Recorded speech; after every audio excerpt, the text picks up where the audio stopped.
Welcome to my next video. This time I'm building Tamiya's F-16CJ in 1/48 scale. In this video I paint a pilot figure, improve details in the cockpit, experiment with the nozzle, spend time on the landing gear and loadout, and have lots of fun with painting and weathering.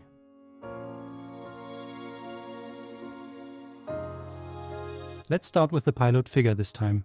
Tamiya provides a beautifully detailed figure with two different helmet options. The figure fits perfectly into the included ejection seat without any need for complicated adjustments to the arm position to connect them to the controls. After priming, I spray dark paint from below and light paint from above to emphasize shadows and highlights.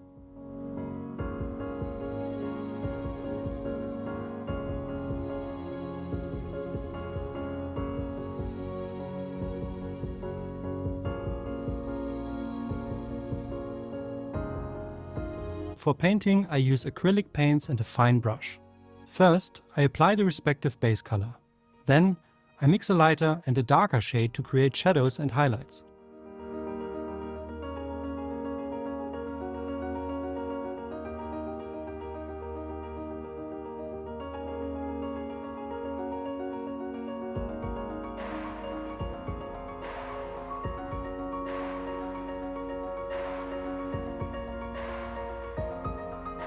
I freely based my color choices on different reference photos. Since the figure will only be partially visible later, I'm sticking with this simple and effective painting method, and I am very pleased with the result.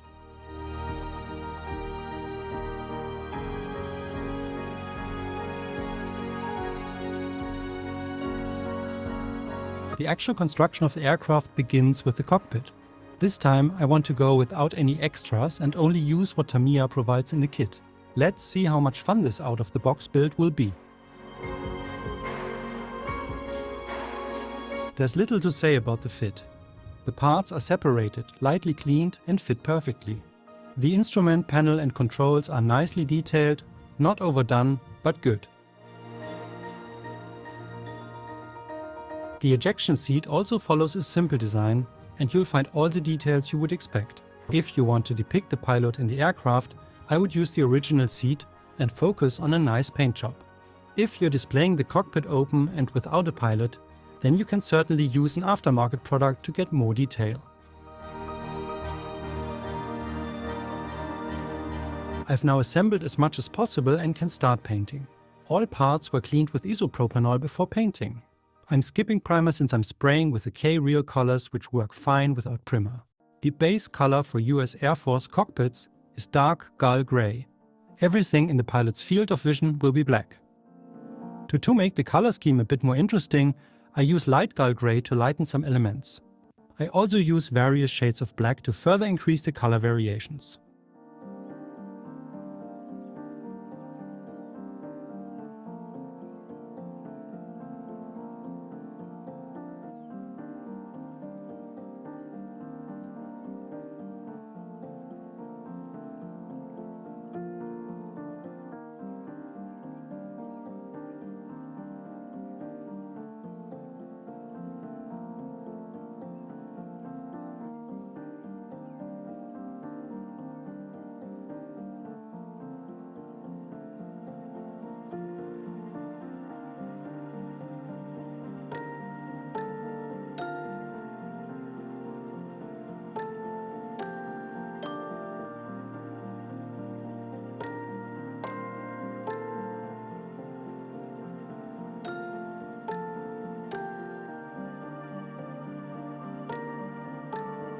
I paint smaller details with a brush and acrylic paints. I also really like using AK markers for small parts, which save me a lot of time.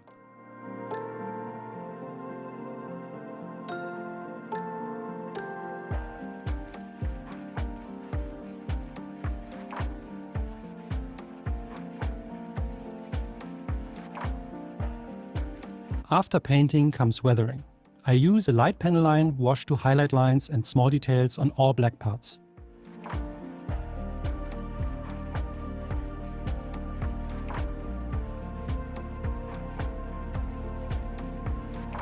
Brown wash is used for all gray elements.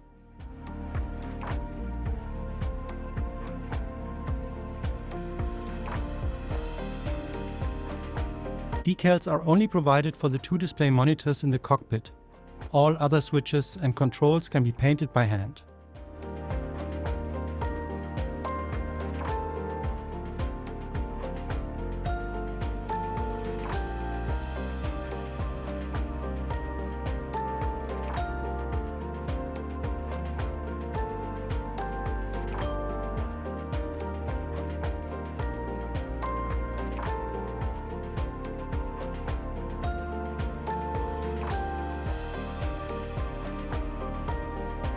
I used many reference photos when painting the cockpit. The problem with reference photos is that you always discover details you would like to add. The area behind the ejection seat is significantly more detailed in the original. After painting, I added additional rows of rivets and some cables to match the original aircraft better. A little weathering followed by clear coat for sealing, and this area was finished as well.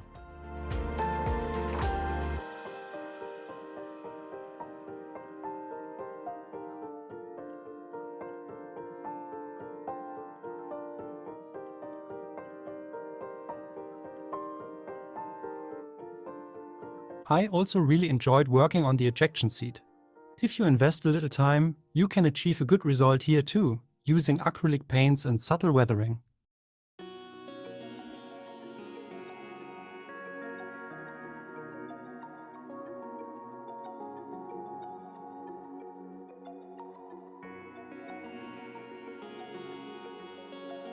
Here you can see the finished cockpit before installation, and I'm very happy with the result.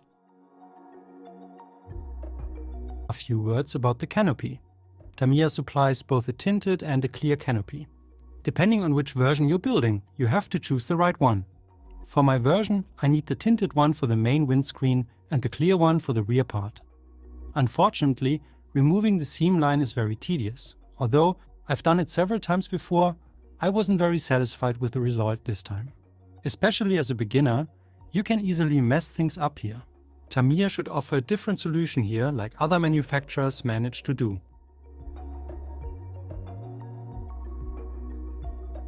I used a masking set from Edward, which is very helpful, especially if you want to paint the black sealing rubber on the cockpit windscreen.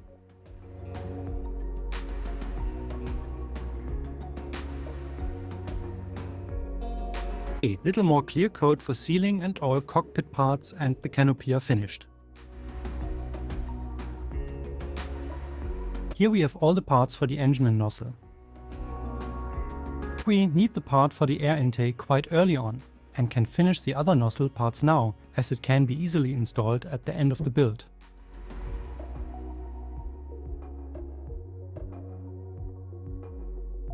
It's important to prime all parts well with black paint and let them dry thoroughly before applying the metallic paints.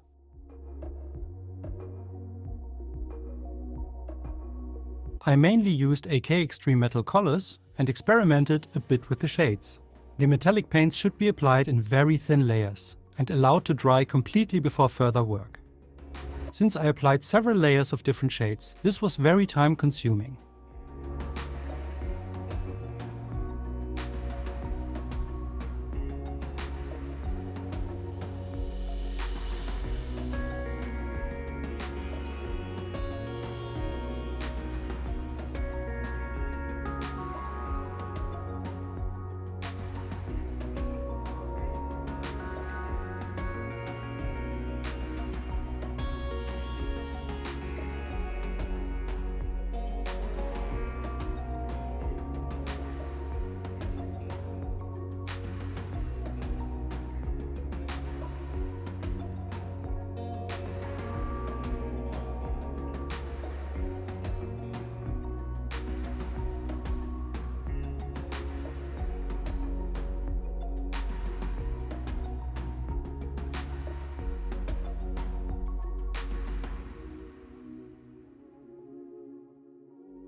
After looking at many excellent reference photos of jet engines, I have to say there's no right or wrong here.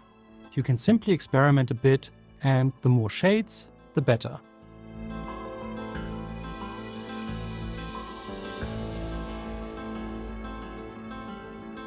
Before applying the weathering products, I applied a coat of gloss clear varnish and then sealed everything again at the end.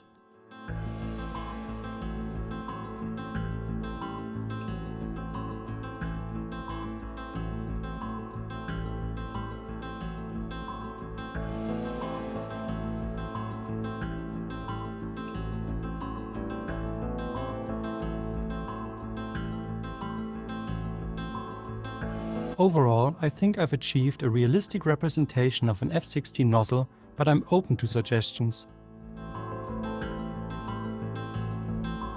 Now we come to the actual assembly of the aircraft. I'll start with the main landing gear bay and the air intakes. The F-16 is a rather small jet, and everything is very compact and close together. Tamiya has done a great job with the model. Nevertheless, you need to think about the order in which you assemble and paint the parts before you start building. As you've already noticed, many areas need to be prepared and assembled beforehand. Since the air intakes consist of two halves, you will need to invest some time to make the seam disappear. The rear part of the air intake will be barely visible later, but you should plan on doing some work on the front section, as it's quite visible.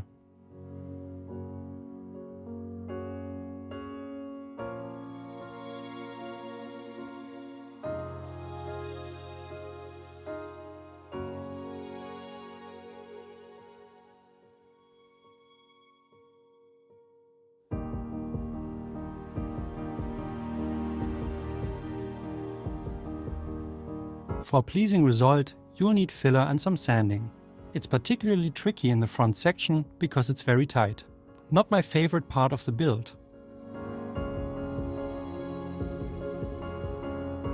I'm using Tamiya white as the base coat, followed by a thin layer of AK Real Colors insignia white.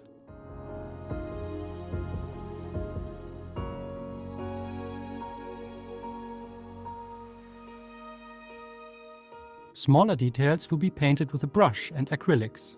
A few small decals also need to be applied.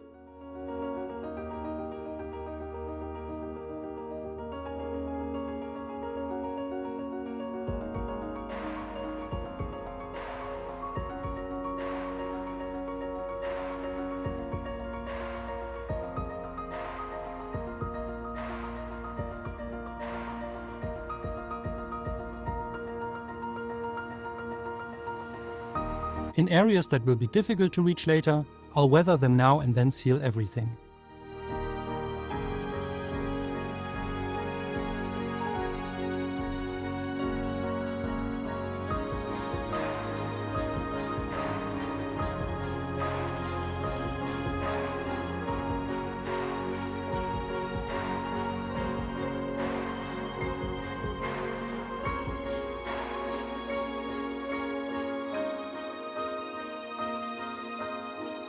Now I can finally start assembling the fuselage.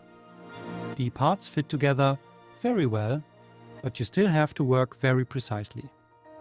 With this kit, Tamiya hasn't quite reached the level of quality you'd expect from their current kits.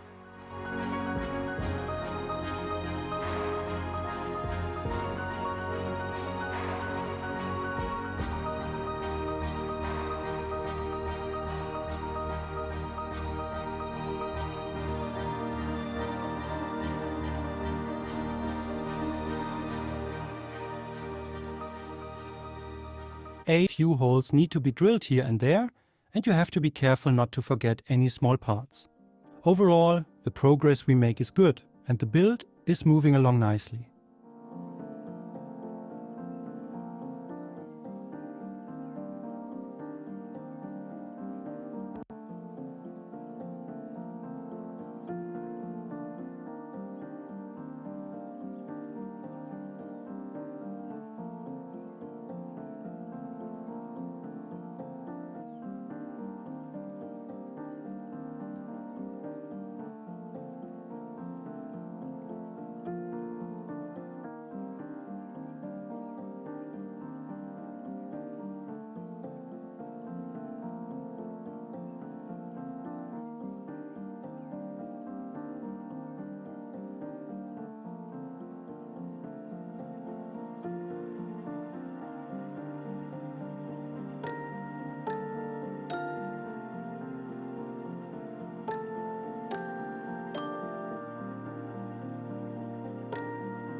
The massive tail fin is very elaborate and interestingly designed. The rather complicated construction helps with alignment and provides additional stability.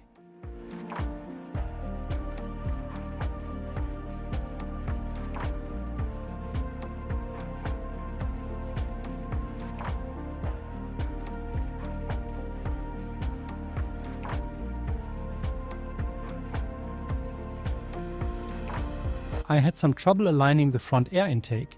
Here too, you have to work very precisely, and I had to do some filling and sanding.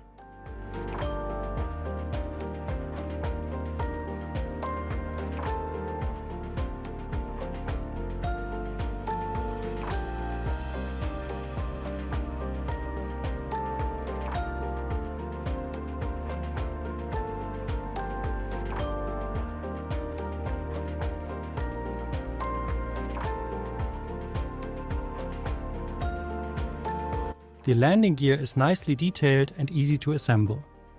You could use aftermarket products or add extra cables and wiring. However, I'm satisfied with the level of detail and am concentrating on a detailed paint job.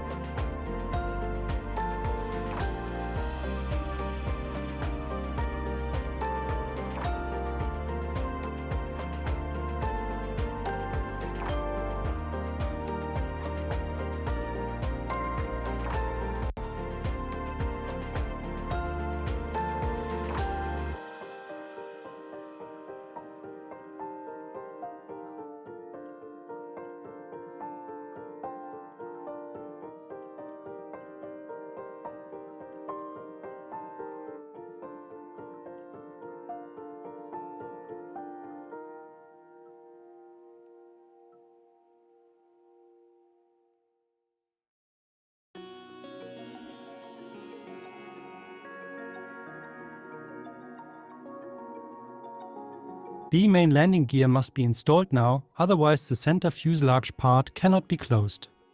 I will attach the front landing gear later to make painting easier.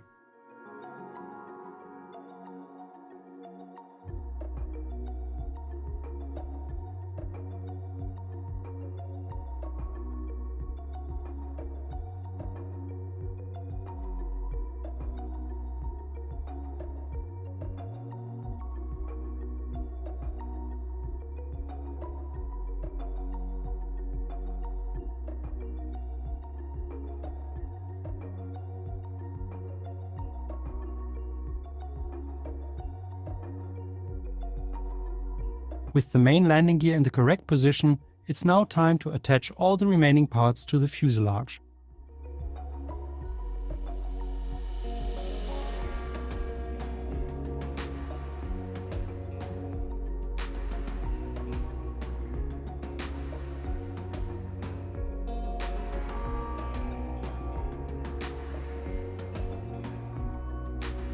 The position lights are painted.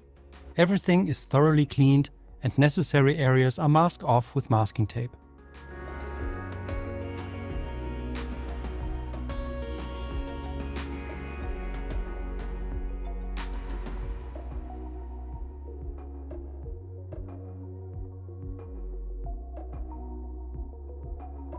The fuselage is now ready for painting. Before we go on with the painting, I wanted to finish the external stores. The F-16CJ can carry an impressive amount of weapons, fuel tanks and electronic equipment. I wanted to reflect this on the model by adding a complete seat loadout. SEAD stands for suppression of enemy air defenses. Everything you need is included in the kit and very well described. The pylons, weapons and accessories are nicely detailed and pose no difficulties during assembly. The sheer number of parts alone meant that it took me considerably longer than I had anticipated, but the effort of sanding, cleaning and preparing was well worth it.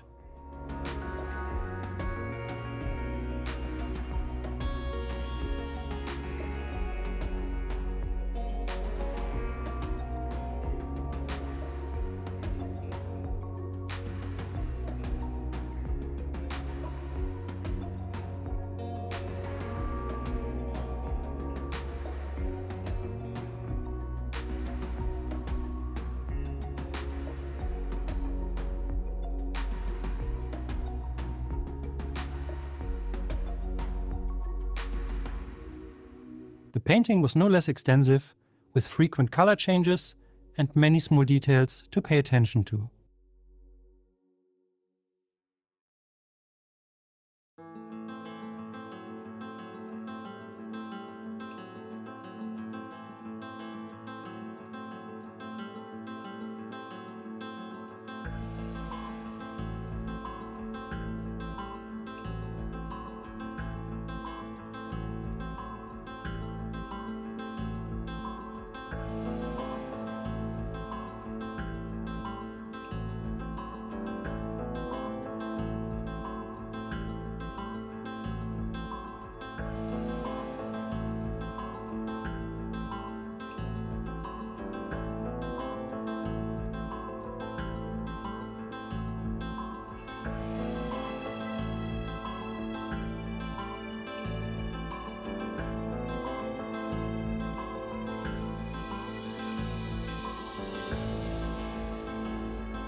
After applying the decals, I added some subtle weathering. My main goal was not to depict the weapons as dirty, but rather to highlight specific details.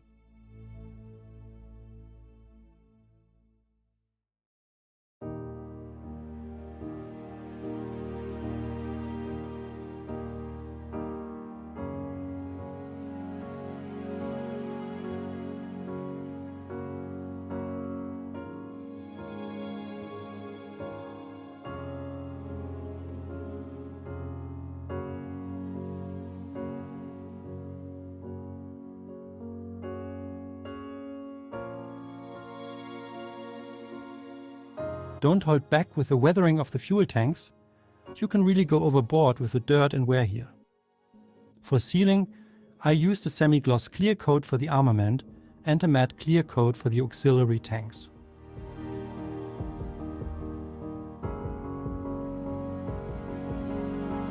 A lot of work, but finally I was happy with the result.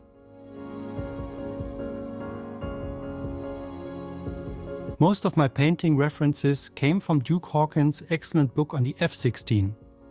It offers numerous suggestions and allows you to admire the color schemes of F-16s from various user nations in all conditions. For most of the smaller parts, I again skipped the primer. After light pre-shading with black, I applied the corresponding color directly.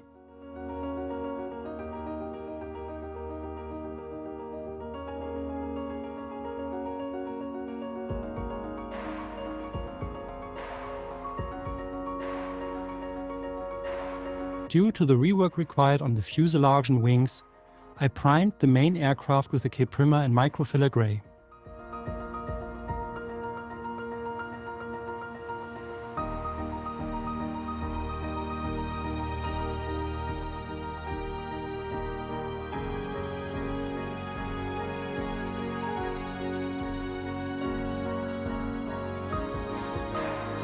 Pre-shading works very well when working primarily with grey tones. Therefore, I added black lines to the entire aircraft along the panel lines and prominent edges. All areas that accumulate dirt were additionally sprayed with brown. Contrary to the Tamiya instructions, I didn't use the 3-color scheme but instead opted for the typical 2-color scheme for the F-16, which was introduced in the early 2000s. The nose of the F-16 has usually not the same color as the fuselage, but rather a significantly lighter or darker shade. My painting process is as follows. I spray everything in very thin layers. First, I fill the inner areas of the panels with paint and then slowly spray over the black lines until they almost disappear. You have to experiment a bit Thin the paint correctly and then slowly build up the layers one after the other until you achieve the desired result.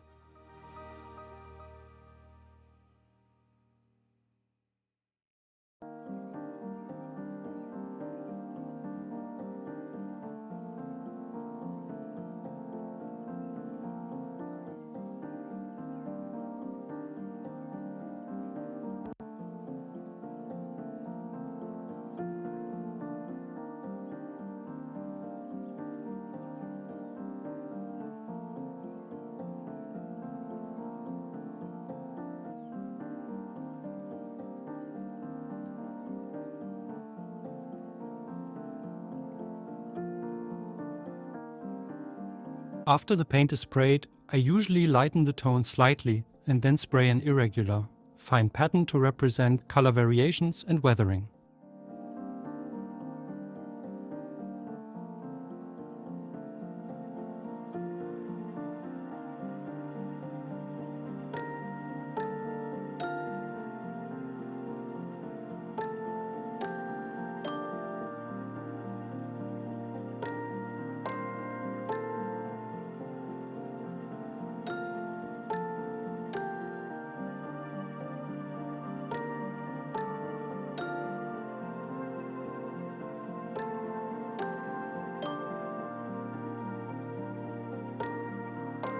The upper surface of the aircraft is sprayed with medium gunship gray.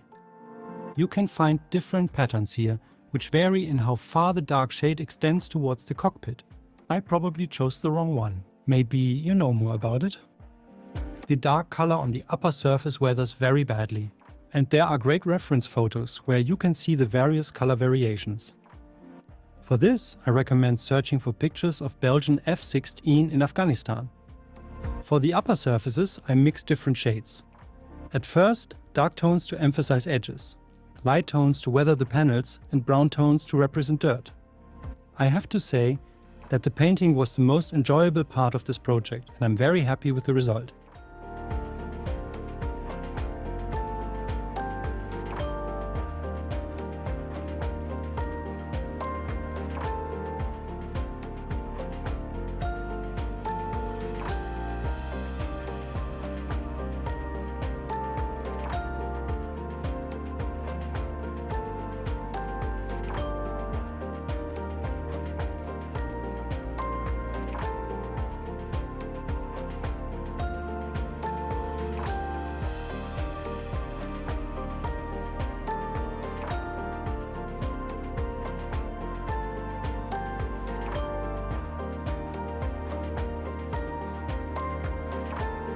After removing the masking tape, I still had to spray some smaller details with metallic paints. For this, I used the new Kaleido metal colors from Galeri, which are very easy to use and mix well together.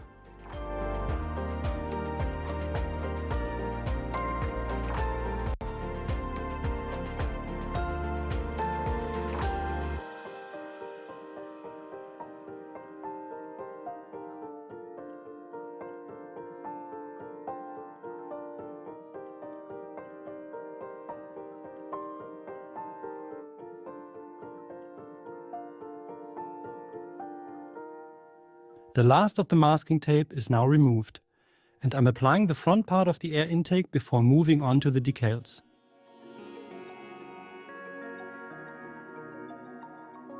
After painting, it's time for the decals. There's not much to say here. The quality is good, the number is manageable, and typical for Tamiya, the decals are always a bit thick. I used Mr. Mark Softer and Setter to achieve a better result. Again, it's best to allow a little extra time and let the chemicals do their work. While the decal softener is working, don't apply too much pressure and don't use too much liquid, otherwise the entire decal can sink into the paint. I like the rather subtle US Air Force markings because they allow more of the paintwork to show through.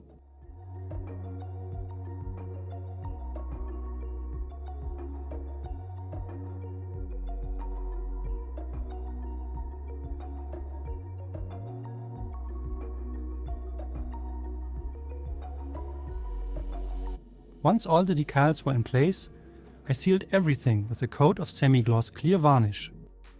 Decals complete.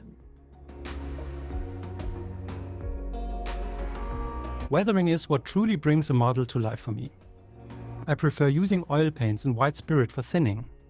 It's also important to me that the weathering doesn't completely obscure or ruin the effects I achieve during painting. The dark oil wash is primarily used to highlight details like rivets and panel lines. Many of these details would simply be lost on the grey base coat.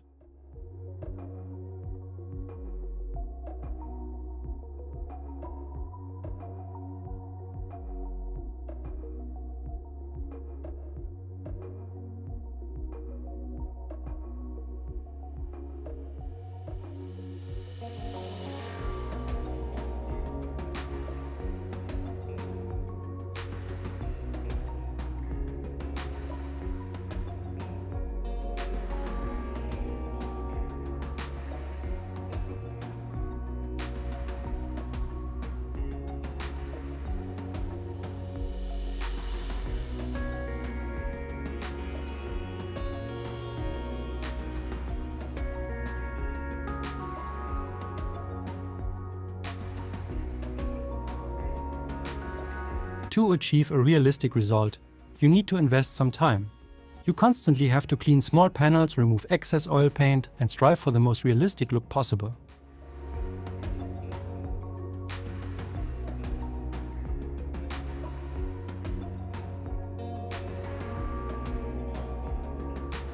While the panel line wash covers the entire surface, I now use a fine brush and apply the weathering products more selectively. You can be a little heavy-handed with the intensity of the paint, as the clear coat will always reduce the effect afterwards.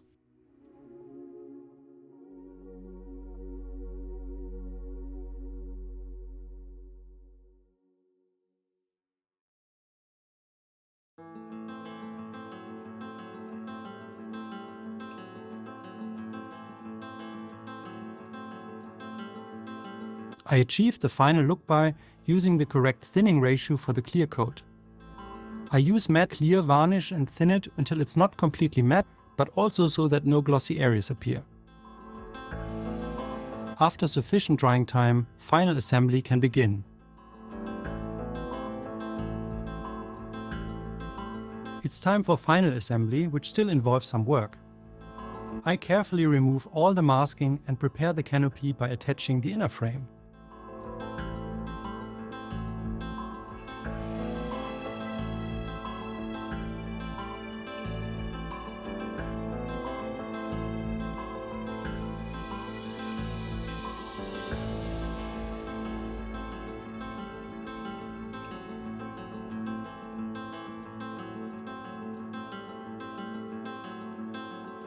The front landing gear is attached, something I hadn't done earlier to avoid accidentally breaking it.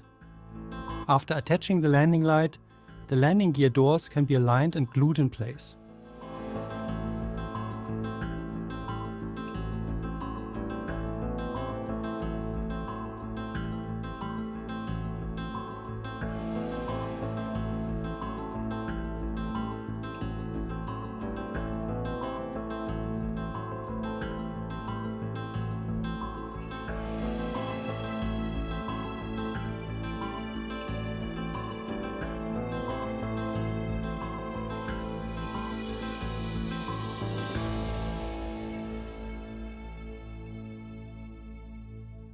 Next up are additional parts like the pylons for the weapons and the flaps.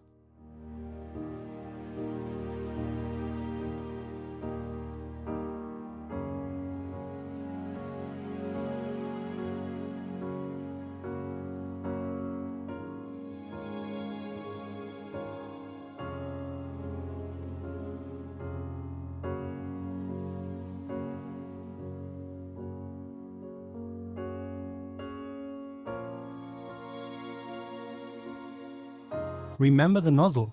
Here it is, and it fits perfectly.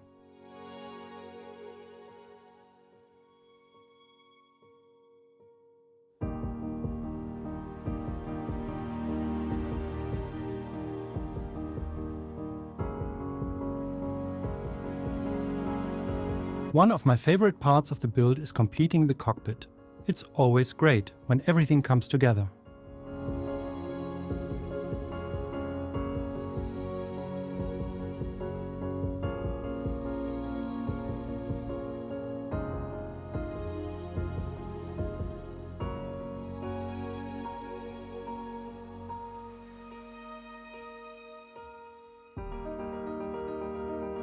A little sanding gives the wheels a weighted look.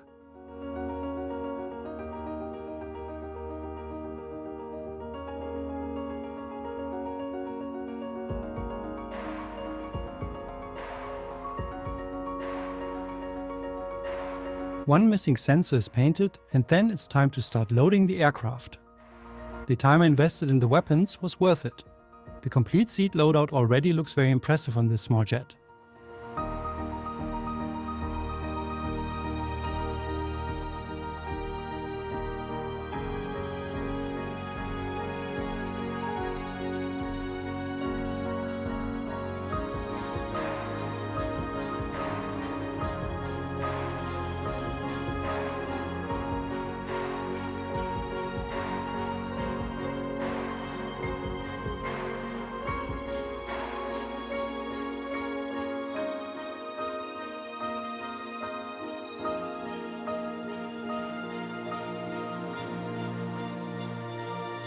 The final parts are being attached now, and another project is reaching the finish line.